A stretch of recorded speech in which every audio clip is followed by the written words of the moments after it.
జై శ్రీరామ్. మన పశ్చిమ గోదావరి జిల్లాలో ఆంజనేయం గుళ్ళు చాలానే ఉన్నాయి. అందులో మధ్యాంజనేయం గుడి అంటే తెలియని వాళ్ళు అంటే ఎవరు ఉండరన్నమాట. చాలా ఫేమస్ టెంపుల్ అన్నమాట మధ్య టెంపుల్ అంటే. మన ఆంధ్ర, తెలంగాణే కాదు, కర్ణాటక నుంచి కూడా చాలామంది వస్తారన్నమాట స్వామివారి దర్శనం కోసం. చెట్టే గోపురం కలిగిన ఏకైక గుడి ఏంటంటే అది మన మధ్య ఆంజనేయం గుడి మాత్రమే. ఇంకెక్కడా ఉండదన్నమాట గోపురం కింద చెట్టు. ప్రతి శనివారం, మంగళవారం కూడా చాలా రష్గా ఉంటుందన్నమాట టెంపుల్. చాలామంది భక్తులు వస్తారన్నమాట స్వామివారి దర్శనం కోసం. ఇంకా కార్తీక మాసమే చెప్పగలదన్నమాట. గుడి మొత్తం ఫిల్ అయిపోద్ది. మార్నింగ్ వస్తామనుకో పార్కింగ్ కూడా ప్లేస్ సరిపోదు. అంతమంది జనం ఉంటారు కార్తీక మాసంలో అయితే. ప్రతి శనివారం, మంగళవారం ఇక్కడ నిత్య అన్నదానం జరుగుతుందన్నమాట. ఇప్పుడు కూడా మధ్యాహ్నం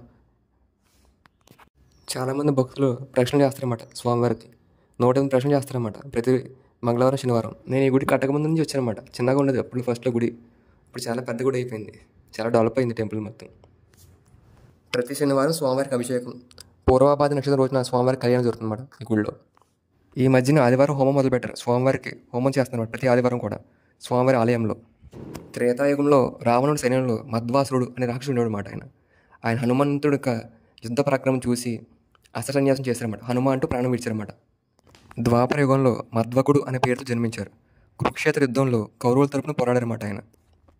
అర్జునుడు రథం పైన ఉన్న ఆంజనేయ స్వామి వారిని చూసి గత జన్మ గుర్తుకొచ్చింది ఆయనకు. ఆయన అస్త్రసన్యాసం చేసి ప్రాణత్యాగం చేశారు.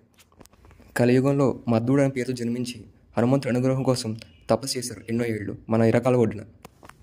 ఒకరోజు స్నానం చేస్తూ వస్తుండగా జారిపడిపోయారన్నమాట ఆయన. అప్పుడు ఒక కోతి వచ్చి ఆయన చేయి అందించింది అనమాట. దాంతో ఒక ఫలం ఇచ్చింది తినడం కోసం. రోజు అలానే వచ్చి మధ్వకుడికి ఫలం ఇస్తూ వెళ్ళేదన్నమాట ఆ కోతి. ఎవరు ఈ వానరం అని ఆయన ఎప్పుడూ ఆలోచించలేదన్నమాట. రోజు ఇలా రావడం, ఫలం ఇవ్వడం, వెళ్ళిపోవడం. ఒకసారి ఆయన ఆలోచించారన్నమాట, ఎవరు ఈ వానరం అని చెప్పేసి. అప్పుడు తనకు అర్థమైంది, రోజు తన కోసం వచ్చింది ఎవరో కాదు హనుమంతుడు అని చెప్పేసి. ఇన్నాళ్ళు తను సపర్యలు చేస్తుంది ఎవరో కాదు హనుమంతుడు అర్థమైంది.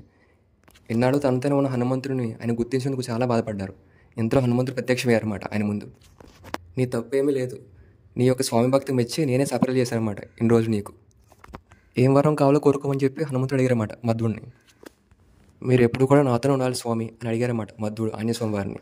అప్పుడు ఆంజనేయ స్వామి వారు మధ్వుడిని, నువ్వు ఇక్కడ తెల్ల మధ్యగా అవతరించు, నేను ఈ సమీపంలోనే శిలరూపంలో వ్యక్తమవుతాను అని వరం ఇచ్చారన్నమాట. ఎప్పుడు నీ చెందనే ఉంటానని చెప్పని. మన ఇద్దరు పేర్లు కలిపి మధ్య ఆంజనేయుడుగా కొలుగుంటానని చెప్పి వరం ఇచ్చారన్నమాట మధ్వుడికి ఆంజనేయ స్వామి వారు. అందుకే ఇది మధ్య టెంపుల్గా మారింది. మధ్య ఆంజనేయ స్వామి టెంపుల్ అని చెప్పి అంటారు. చెట్టు ఆలయ శిఖరం కలిగిన టెంపుల్ ఏదంటే అది మధ్య ఆంజనేయ టెంపుల్ మాత్రమే. ఇక్కడ చాలామంది ప్రదక్షిణ చేస్తారన్నమాట ప్రతి వారం. 108 ప్రదక్షిణ చేసే కూడా చాలామంది ఉంటారన్నమాట. స్వామివారి అనుగ్రహంతో చాలామంది కోరికలు నెరవేరుతాయన్నమాట ప్రదక్షిణ చేయడం వల్ల. మనం స్వామివారి మీద నమ్మకం పెట్టుకుని ప్రదక్షిణ చేస్తే ఆ రామచంద్ర స్వామికి ఎలా తోడుగా అయితే ఉన్నారో అలాగే మనకు తోడుగా ఉండి మన జీవితంలో ఉన్నది సాధించడానికి స్వామివారు మనకు చాలా వరకు సహకరిస్తారన్నమాట. ఎంతో నమ్మకంతో ఉంటే స్వామివారు మనతోనే ఉంటారు. జై శ్రీరామ్. నా జీవితంలో ఎప్పుడు ఊహించినంత అందమైన రోజు